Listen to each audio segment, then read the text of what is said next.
Alright, about time we talked about the Charlton game. Wow, we actually won on penalties. I mean, it's the first time I've seen it in person live, which is, it's a weird feeling.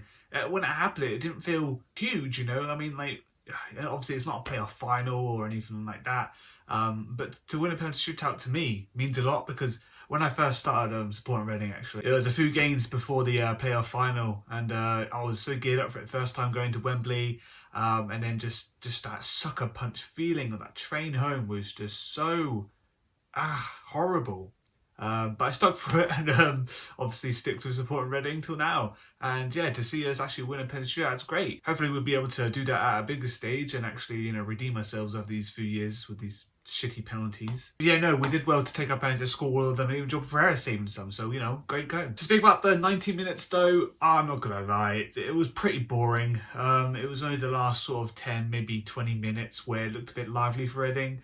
And it just Charlton, they didn't really have a lot. It was one of those games where the ball would go out a lot and players would go down. It wasn't very stop-starty, but the game just didn't flow to go for like, okay, attack until like the last 10 minutes. But that was all Reading. Charlton, I think they just got lucky, you know, took advantage of crossing the ball in, which has always been our weakness. I don't know what it is with us. We just can't seem to defend any crosses. Mabengu does his best. Played better today, nearly against Eastleigh. But still, these crosses, it's too easy for them. It's way too easy for the other team to do anything. Like, I'm grateful. I'm glad that we won. But I'm left with a lot of anger, to be quite honest, because it is just that thing where it's just repeated mistakes. Of course, the players are going to analyse their game and everything and try to be better, but I don't see any progress with that. I don't see any changes in the way that we defend these crosses. You know, sure, we do better going forward and bits here and there, you know, passes are better and such, but defending any set piece or anything like that, it's just woeful. It hasn't improved, and yeah, it's just disappointing for that sort of thing to happen again. And I know this was a cup game, but this has also happened in the league games. You know, if you want to survive, you're going to really have to sharpen it up. But before we move on to some positives of the game, I've got to say, Clinton Mola, I don't know what he's about. He played as left back in the first half and just didn't want to go forward. I don't know what it was. Maybe it's just the coldness of the air or something. It being like, oh, you know, I want to make sure I'm sharp and ready to go back, so I went past forward and everything. I don't know what it could be. It's just me trying to think of an excuse for him, really. But yeah, he played terribly, I've got to be honest. Second half, though, I have to say he did redeem himself. Played as a right back for the second half, which is an odd decision, but fair enough. I guess it freed up Matty Carson to use his left foot to cross balls in, which didn't do too much, but like I said, the last 10 minutes was really where we went for it. So, but yeah, no, Clinton Mola just turned on, started doing some skills, started sprinting forward with the ball himself. Yeah, just, you know, played better. So I guess credit to Sellers for changing the dynamic of the game there. But yeah, the game was stale until pretty much he made a substitution that brought on Savage and Aziz. Could say when Nibs came on things changed, but did he have huge much involvement? I wouldn't say he did. Kelvin and Bishman came on, I thought, yeah, good idea.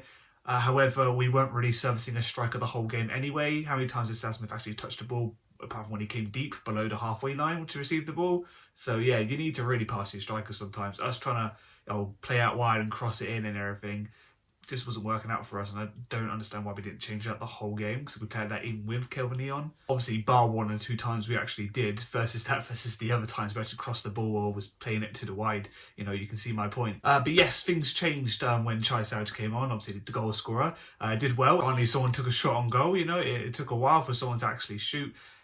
You know, just wanted to make sure, didn't they, I guess? They just wanted to get close enough to the goal.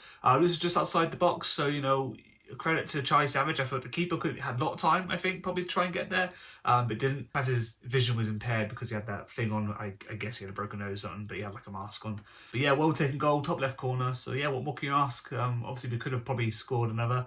We had so many breaks through on goal and just little fine mistakes. To be fair, Charlton did defend well with most of them. Yeah, just didn't end up really coming through for us, and just so many chances, but they did. Like a hard low ball went across, literally I think a few inches away from the line, and no one stabbed it in, no one got there quick enough, which was so frustrating. But at last we won on penalties, so there is some positive about this. We're through to the next round. We find out today at 6:30, you know, Friday I'm uploading this. So yeah, we'll see who we get. We have potential for a derby again. We have Wycombe and Oxford in the pool, so we could always get another one of them. We've got Oxford coming up after the Barnsley game, so yeah, who knows. Right, well, to finish this off, I'm going to speak for my player of the match, and who's that going to be? It's tough to pick an outfield player because of how kind of no impact they have. I can't pick Charlie Savage because, yeah, he did score the goal, but also that was like the only involvement he had was to score. But I think what I have to go for, I think, is Joel Pereira.